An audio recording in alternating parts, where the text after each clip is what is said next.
أما بعد أعوذ بالله من الشيطان الرجيم بسم الله الرحمن الرحيم من يطع الله ورسوله فقد فاز فوزا عظيما صدق الله العظيم وبلغ رسوله النبي الكريم ونحن على ذلك من الشاهدين والشاكرين والحمد لله رب العالمين اللهم صل على سيدنا مولانا محمد وعلى سيدنا الكرم وعلى آلہ وبارک وسلم صلاۃ و سلام علیک یا رسول اللہ۔ وہاں کا جود و کرم ہے شہ وفا تیرا، وہاں کا جود و کرم ہے شہ وفا تیرا، نہیں سنتا ہی نہیں معلوم آیا تیرا۔ ابھی آپ نے خطیب اہل سنت حضرت علامہ رسول احمد برکاتی صاحب محدثین کرام نے احادیث کو کہتے ہیں۔ آخری وقت میں انہوں نے حضرت ابو ہریرہ رضی اللہ تعالیٰ عنہ کا بھی تذکرہ کیا۔ اکثر حدیثیں انہی سے لی، تھوڑی سی مدت میں بہت سی حدیثیں میں سے لی۔ انہیں نسیان کا مرض حضرت کا شعر آپ اپنے سامنے رکھیے گا، اس کا مثال نہیں سنتا ہی نہیں مانگنے والا تجھے۔ اس کی روشنی میں اس واقعے کو سماعت فرما لیجیے، اس کے بعد گھر میں بات ختم ہو۔ حضرت ابو ہریرہ رضی اللہ تعالیٰ عنہ نسیان کا مرض تھا، جیسے بڑھاپے میں ہو جاتا ہے نا، بھول جاتے ہیں، آپ نے کچھ کہا ہم لوگ بھول جاتے ہیں، ایسے ہی وہ بھول جاتے ہیں۔ سرکار کی بارگاہ میں عرض کیا یا رسول اللہ، آپ کے کلمات خیر سنتا ہوں اور یاد نہیں رہ پاتا۔ تو سرکار نے یہ نہیں فرمایا کہ جاؤ کسی حکیم کے پاس چلے جاؤ، کسی ڈاکٹر کے پاس چلے جاؤ، کسی مالش کے پاس چلے جاؤ، اس سے نسخہ لکھوا لو، دوا لے لو، یہ نہیں بولتا۔ لیکن یہ وہ بارگاہ ہے کہ ہاں جو بھی جس مقصد سے آیا اس کا مقصد پورا ہوتا، نہیں سنتا ہی نہیں ماننے والا۔ وہ بھی اپنی تکلیف لے کر کے پہنچے، یا رسول اللہ مجھے یہ تکلیف ہے، آپ کے کلمات خیر سنتا ہوں بھول جاتا ہوں۔ تو سرکار نے فرمایا کہ اپنی چادر کو پھیلاؤ، چادر کو پھیلاؤ۔ حضرت ابو ہریرہ نے عمل کیا، چادر پھیلا۔ سرکار نے جیسے ہی ہمارا کھا لیا تھا ایسے ہی 2 مرتبہ 3 مرتبہ اس چادر میں ڈالا، دکھائی کچھ نہیں دے رہا ہے لیکن ڈالا، اور فرمایا کہ اسے لپیٹو اور سینے سے لگا۔ حضرت ابو ہریرہ رضی اللہ عنہ فرماتے ہیں کہ جب میں نے سینے سے لگایا اس کے بعد سے آخری عمر تک جو کلمات خیر میں سرکار سے سنتا ہوں اسی یاد ہے۔ اور یہی وجہ ہے کہ حافظ کریمہ اس قدر ان سے مروی ہے، اسی وجہ سے۔ تو سرکار کی بارگاہ وہ ہے جہاں سے کوئی نہیں سنتا ہی نہیں۔ اسی لیے آواز فرماتے ہیں واہ کیا جود و کرم ہے شہ وفا تیرا، نہیں سنتا ہی نہیں ماننے والا تیرا۔ کوئی بھی چلا جائے، ایک صحابی رسول ہے، دیکھو کیسی کیسی ضرورتیں سرکار کی بارگاہ میں لے کر کے آ رہے ہیں، حالانکہ دیکھ رہے ہیں کہ گھر میں چولہا نہیں چل رہا ہے۔ اسی چیز کو دیکھ کر کے کچھ لوگ کہتے ہیں کہ سرکار مجبور ہے معاذ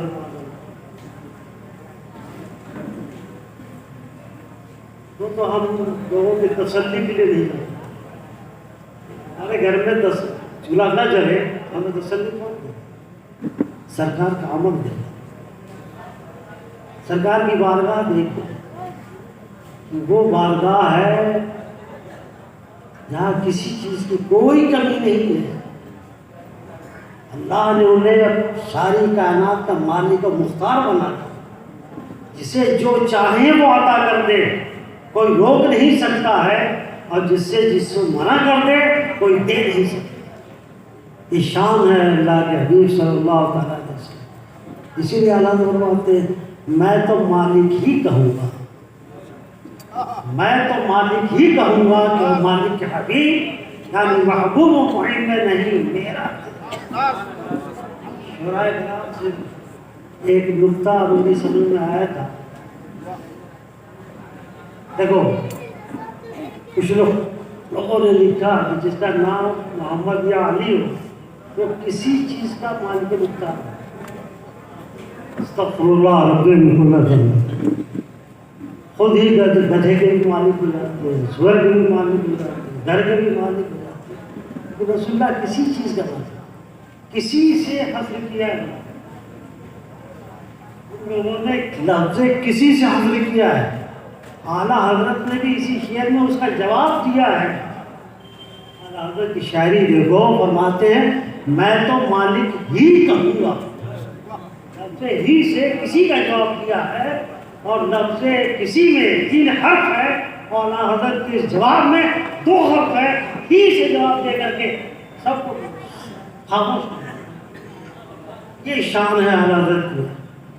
اسی لیے ہم کہتے ہیں کہ مجھ سے وابستہ رہو، ایمان محفوظ عقیدہ ہے، عقیدہ دیا ہے حضرت نے میں تو مالک ہی کہوں گا، کچھ نہیں کہوں گا، مالک ہی کہوں گا۔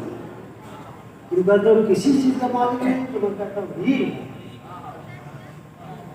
ساری کائنات کا اللہ نے مالک بنا دیا ہے۔ جب وہ مالک ہے جسے چاہے جنت دے سکتے ہیں، اور جسے چاہے جو چاہے وہ دے سکتے ہیں، اور دیا ہے مالک۔ حضرت ربیعہ خدمت میں رہا کرتے تھے، ضرورت کی چیزیں پیش کر دیا کرتے تھے، پانی لا دیا کرتے تھے۔ جب ہوتے سرکار جوش میں آئے، ربیعہ مانگو سل، مانگو، مطلقاً فرمایا سل، کسی چیز کے بارے میں نہیں کہا کہ یہ مانگو یہ مانگو یہ نہیں، سل فرمایا۔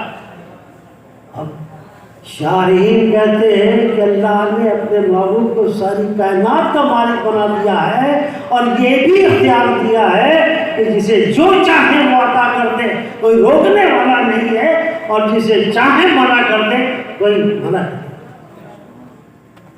یہ شان ہے ہم سب کے آقا جناب محمد رسول اللہ صلی اللہ تعالیٰ علیہ وسلم۔ اس لیے اعلیٰ تو فرماتے ہیں ارے اس بارگاہ سے بنتا واہ کیا جود و کرم ہے شہر بتا تیرا، نہیں سنتا ہی نہیں مانگنے والا تیرا، جو جس مقصد سے گیا اللہ کے حبیب نے اس کے مقصد کو پورا۔ ایک صاحب گئے، شادی تو ہمارے سماج میں بھی لوگ کرتے ہیں، کرتے بھی لوگ بڑی بڑی شاندار شادیاں کرتے ہیں، شادیوں میں بڑی یافتہ پیدا کرتا ہے، یہ نہیں کہ آدمی پریشان ہے، اتنا لوں گا اتنا لوں گا اتنا لوں گا، اتنے کی شرط مت لگاؤ میرے بھائی۔ سرکار نے بھی شادیاں کی، صحابہ کی بچیوں کی بھی شادی کی، اپنی بچیوں کی بھی شادی کی، کچھ نہیں۔ حضرت علی کرم اللہ تعالیٰ علیہ کا نام تو سنا ہی ہوگا، شہزادے اس خاندان کے مربی۔ حضرت فاطمہ الزہرا خاتون جنت سرکار کی پیاری۔ آج اگر کوئی کسی مالدار کی بیٹی کسی کے گھر چلی جائے اور اس کی یہ حالت ہو جائے تو مالدار تو شاید پتہ نہیں کیا کر رہا ہے، ہاتھوں میں چھالے پڑ گئے۔ حضرت خاتون جنت چکی چلا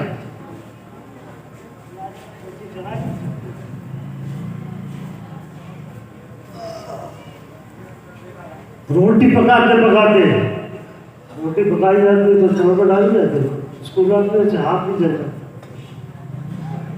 ہاتھ میں چھالے۔ حضرت علی نے دیکھا تب اقرار ہو، خاتون جنت کا یاد۔ اللہ اکبر۔ تو حضرت علی نے فرمایا فاطمہ اپنے بابا جان کے پاس جاؤ، غنیمت تو وہاں تقسیم ہو رہا ہے، کسی لڑکی کو ایک کنیز مان لو کہ بابا جان میرا حال یہ ہے، ہاتھوں میں چھالے پڑ گئے ہیں، کام کرنے کے لیے کسی کنیز کو ادا کرو۔ آپ گئے، سرکار سے عرض کیا بابا جان میرے حال کو دیکھو، چکی چلاتے چلاتے چھالے پڑ گئے، ہاتھوں میں زخم ہو گیا ہے۔ آج ہمارے گھر میں چلا گیا چکی جی ابھی لڑے گا، وہ تو لڑتے لڑتے پتہ نہیں کیا کیس کرنا ہے، وہ چھوٹ دے دی گئی نا، قانون سے نہ کر دیا گیا ہے، شور پریشان شکتی شور کی جاتا، عورتوں کو شکتی شور کی، شکتی والے بنانا چاہیے۔ سرکار نے کیا فرمایا؟ فاطمہ مجھے پہلے بدر کے یتیموں کو دیکھنا ہے، بدر کے یتیموں کو دیکھنا ہے، تمہارے لیے تصویر میں دے دیتا ہوں، یہ پڑھتی ہے 33 مرتبہ سبحان اللہ، 33 مرتبہ الحمدللہ، 34 مرتبہ اللہ اکبر۔ میرے آقا نے دروازہ بند کر دیا، اگر دے دیتے میرے آقا تو آج مانگنے والوں کا حال نہیں ہوتا، اسی کا مثال بنا کر کے کہ سرکار سے مانگا تھا ان کی بیٹی نے دے دیا، آقا نے پہلے ہی دروازہ بند کر دیا، نہیں اللہ کی یاد کرو، اللہ کی یاد کرو گے ساری ضرورت پوری ہو جائے، سیر و فکر نہیں۔ اللہ تعالیٰ ہم سب کو اسی ذہن میں قائم ہے، اس لیے کہ حالات ہمارے قوم کے جو ہے نا، جو ہم لوگوں سے آ کے تذکرہ کرتے ہیں، بڑی تکلیف دہ باتیں ہوتی ہیں۔ ہماری بچیاں بیٹھی ہوئی ہیں، کوئی شادی کرنے کو تیار، پیسے ہی ایسے ایک صحابی سرکار کی بارگاہ میں حاضر ہوئے، یا رسول اللہ میری 3 بچیاں ہیں، شادی کرنے انتظام فرما دیجیے۔ تو یہ دیکھتے ہیں گھر میں چولہا نہیں جلتا، جانتے ہیں کہ چولہا جلے یا نہ چلے، ہمارے گھر کا چولہا تو جلے گا، ہماری ضرورت تو پوری ہوگی، اسی میں آئے ہیں، اسی یقین کے ساتھ، ایسا نہیں کہ گمان کرتے سرکار پوری کر دے گے، پوری میں جاؤ عثمان کے پاس، کہنا رسول اللہ نے بھیجا ہے، میری یہ ضرورت ہے پوری۔ گئے تو وہاں کچھ اور ہی معاملہ نہ تھا، اپنے غلام کو ڈانٹ رہے ہیں، مسلمانوں سنو، اپنے اسلاف کی زندگی کے ان حالات کو سامنے رکھو اور زندگی گزارنے کا سلیقہ حاصل کرو۔ ڈانٹ رہے ہیں، کیوں ڈانٹ رہے تھے؟ کسی بڑی بات پر نہیں ڈانٹ رہے تھے، غلام سے کہا کہ جب پتلی بتی سے کام چل سکتا تھا تو چراغ میں موٹی بتی کیوں ڈالی؟ موٹی بتی رہے گی تو تیل زیادہ جلے گا نا جی، کیوں زیادہ جلے گا، پتلی رہے گی کم جلے۔ اس سے منع کر رہا ہے، کون منع کر رہا ہے؟ مکے کا سب سے مالدار انسان منع کر رہا ہے۔ حضرت عثمان غنی رضی اللہ عنہ مکے کے غریبوں میں نہیں تھے، امیروں میں ایک شخص، جیسے آج آدانی ہے، پادانی ہے، ماری ہے، دانی ہے، پانی ہے، ایسے کہ نہیں ہے، سب دن پہ آ رہے ہیں، شمار کیے جا رہے ہیں، ان کی اتنی پراپرٹی ہے، اتنی دولت ہے۔ حضرت عثمان غنی مکے میں اسی دن کس بات پہ ڈانٹ رہے ہیں؟ موٹی بتی پر ڈانٹ رہے ہیں، کس کو غلام کو؟ غلام کو ڈانٹ رہے ہیں۔ اب ایسے عالم میں کوئی اپنی ضرورت لے کے جا کے تو کہے گا کہ میری تو چلا دیں گے، آپ ہی چلا کر طریقت بھی کسی بڑے آدمی کے جاتے ہوئے تو پہلے اس کا موڈ دیکھتے ہیں، چلاتے ہیں یہ لوگ سمجھتے ہیں ستانا ہوگا تو سب کے ساتھ بیٹھے کرتے ہیں، جوتا گھس جاتا ہے، پیسہ اکٹھا کرتا ہے اپنے بچوں کو کھلانے کا۔ ہم بھی رمضان شریف میں پورے مہینہ گھومتے رہتے ہیں، دروازے جاتے ہیں، دے دو دین کے مہمانوں کے لیے۔ تو جب آدمی دیکھے گا کہ ان کا موڈ اتنا ہوا بھی نہیں کہے گا کہ صاحب میری یہ سب، دوسرے تو پھر گئے بارگاہ رسالت میں، پھر سرکار نے پھر عثمان غنی کے پاس بھیجا کہ جاؤ عثمان گئے، تو آج پھر ایک منظر سامنے آیا تھا، فرما رہے تھے کہ جب 3 پاؤ سبزی میں ہمارا کام چل سکتا تھا تو آدھا کلو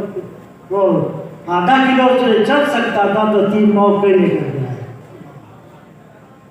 تھوڑی سی سبزی بڑھ گئی ڈانٹ پلائی جا رہی، موٹی بتی ہو گئی ڈانٹ پلائی جا رہی، کسی ہمت پڑے گی جی؟